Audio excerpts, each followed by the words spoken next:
How many of y'all remember that scene in Menace to Society when they was playing cards and he was a little boy watching the uncle? He shot him because he owed him some money.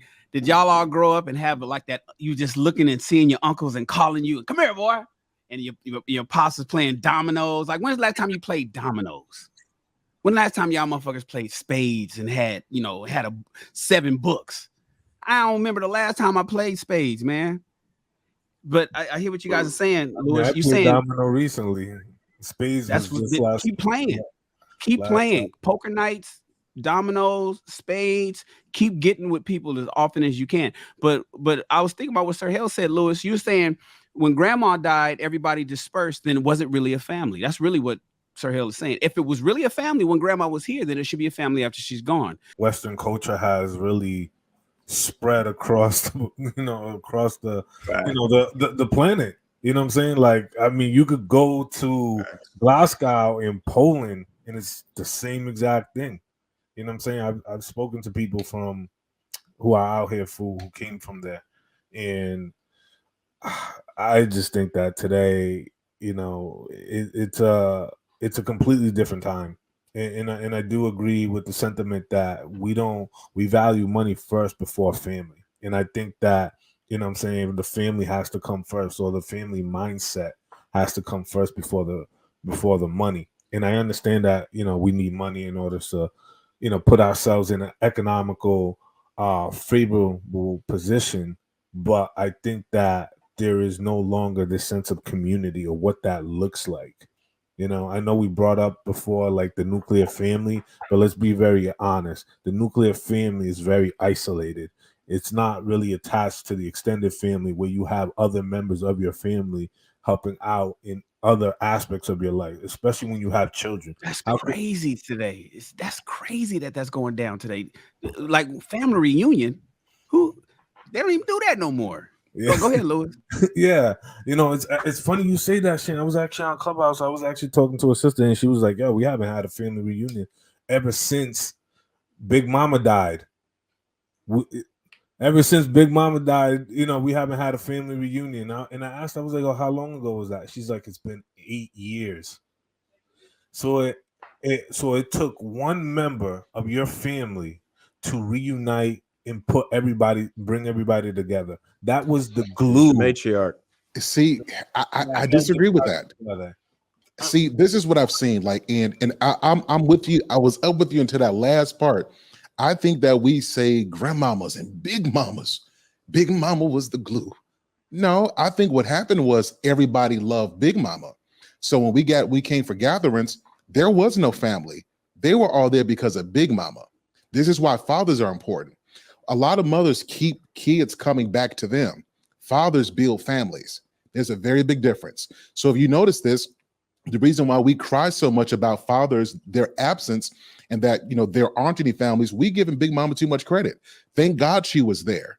But what we were really missing, Big Mama wasn't the glue. She was the person where we all loved, and we all had a central reason to be together. But there was no family. That's why when Big Mama left, it looked like it was dispersed. It was never together. This is why, if you look at when grandfathers were there, we had family. We have people talking to each other. We have people working together. We have people planning together, because women keep people loving them. Fathers are the ones who build families. And I think we got to give that credit back to the men who deserve it.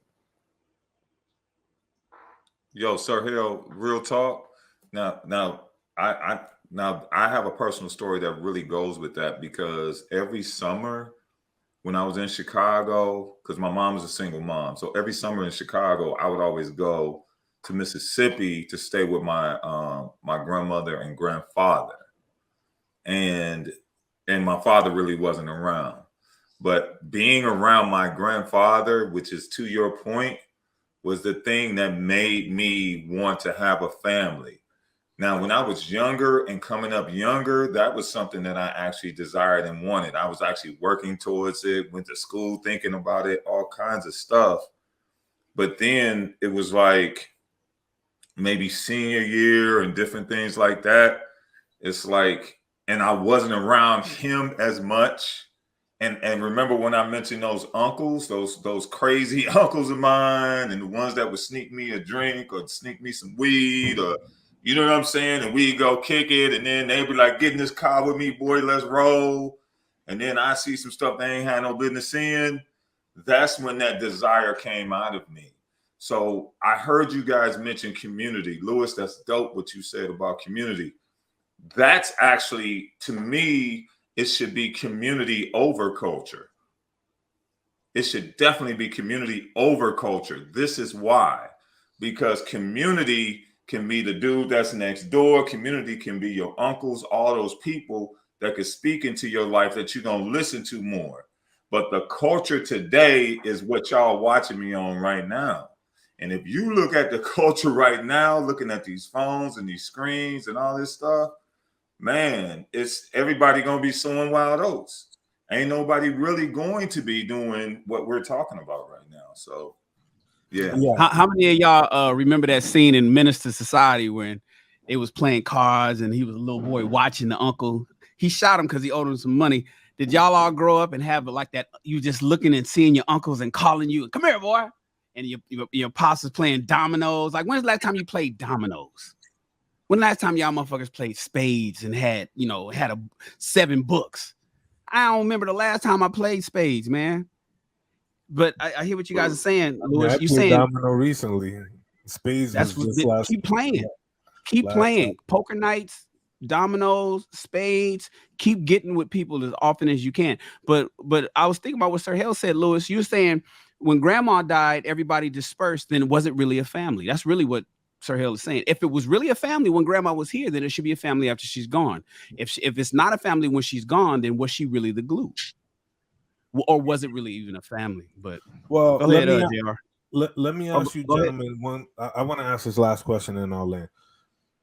A lot of you reunite with your loved ones, family, etc. during the holiday seasons, whether it's Thanksgiving, New Year's.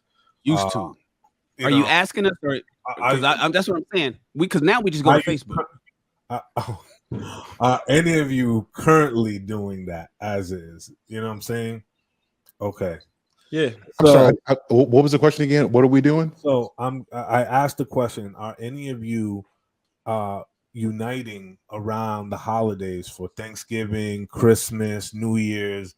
And it doesn't have to be everybody there, but yes, whoever could come, whoever's there, whether it's a group of 10, 12, 15, maybe 8. You know what I'm saying? Some years are very small and intimate. I'm just curious to ask that question, and I want to ask a follow-up question behind that. Yeah, so I'll say yeah. My family does. Okay. So it's 2 reasons. So one, I've got an extended family where like we all over the place, all over the country. And so when we can't get together, absolutely. But it's difficult. Members of your family get older. We got children. We got a life. At my home here in Texas, me and my wife used to go over everybody else's home. But I'm like, listen, we got a house and we married. We got 16 years. It's time for people to come to our home and see what a family looks like, what a husband, a wife, what a home, what love and care looks like. So we have a tradition now. Every Thanksgiving we're here, and my wife makes the entire spread. It's decked out. It's like food for days.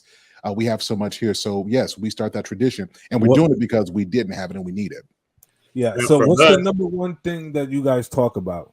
What's the number one highlight out of those get together and reunions?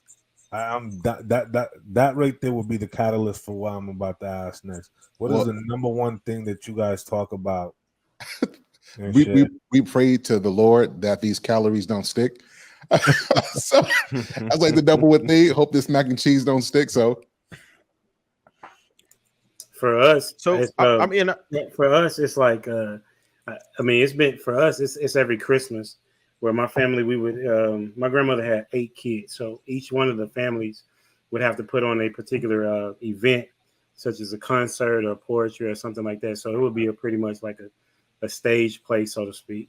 And so, but over the years, it's kind of dwindled because we've all gotten older and we all have our own families. But we was doing that since I was probably like 8, 9 years old. And then we kind of stopped doing that probably when I got to be about, 27, 28, something like that. We still get together every Christmas, every Thanksgiving. Matter of fact, I was over my uncle's house, who I consider my like a OG, but like my pops or whatever. And we celebrated his birthday and it was probably at least 30 people there. You know. And what's the number one takeaway that you guys all share and talk about while you're out there? The number one thing that we talk about is the old times, or where you at right now. You know, that's typically what it is, because most people want to avoid conflict. You know what I'm saying? Because as you get older, you have your own worldviews, and sometimes bringing your worldviews to the family camp out is not going to make for good conversation. That's a fact. Yeah. Hey, Lapeef, what side of town you from, bro? In Chicago. Southside. So when you went to your family gatherings, did you have the crazy uncles that got into it sometimes and they was tipping a little bit? Or, you know, did you have like all these kumbaya, we gonna eat and kick it? Because like some of my family gatherings was like, you know, like when grandma like went to bed, like people kind of still stayed around. And I'm not trying to be devil's advocate, but I'm just being real. Like, and then that's when the nasty come out. Like, yo, what's up, boy? Oh, who that girl that came over here with you today? Oh, okay. Well, so it's a balance, right? So start telling them stories and finding out grandma was a hoe. Grandma was a hoe back in '55. But come on, man, let's be real. Like, they pull you to the side, like, boy, you hitting that girl over there, man. Let me tell you what to do. You need a rubber. You know what I'm saying? Like, how many uncles gave y'all rubbers? Like, let's be real. Like come on, man, let's stop. Capping. They had those type of let's be well, real. the reason why need that uncle, one uncle to be like, bro, don't be telling them that. Like, bro, go over there, do what you're supposed to do. Get your ass over there, go to school. You know what I'm saying? Like, we need that uncle.